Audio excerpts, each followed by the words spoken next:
เรียนเจ้าเรียนไปเถิดลูกรักถึงพ่อลำบากเหนื่อยยากแค่ไหนจะทนงานหนักเพียงใดทำได้พ่อไม่เคยบ่นอดสู้จะสู้อดทน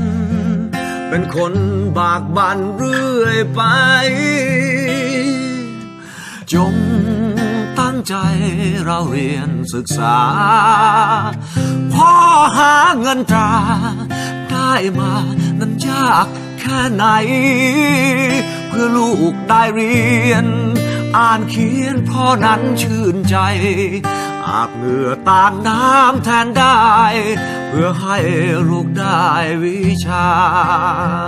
พ่อเกิดมาจนพ่อจึงเป็นคนใต้ต่ำเคยถูกดูด่าว่าซ้ำยังถูกเหยียดย่ำเยี่ยมกาพ่อก็ยอมทนเพราะพ่อเป็นคนไร้การศึกษาไม่อยากเห็นลูกไร้ค่าเพราะการศึกษาไม่ดีเรียนเจ้าเรียนไปเถิดลูกรัก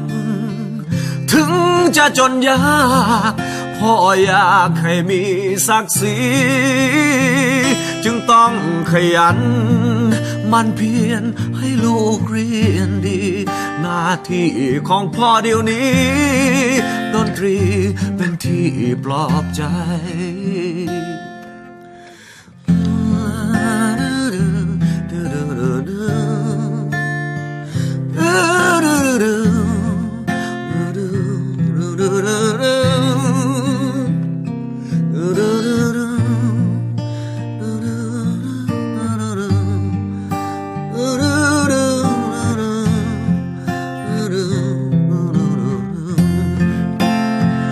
เพราะเกิดมาจนพ่อจึงเป็นคนใต้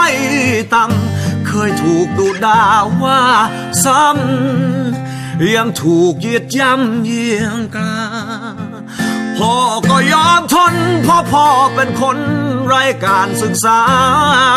ไม่อยากเห็นลูกไร้ค่า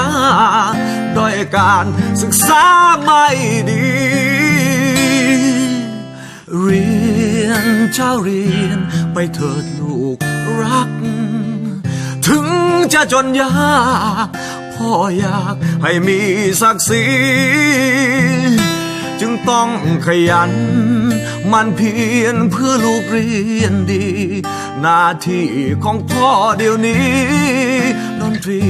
เป็นที่ปลอบใจถึงต้องขยันมันเพียรเพื่อลูกเรียนดีหน้าที่ของพ่อเดี๋ยวนี้ดนตรีคือที่ปลอบใจ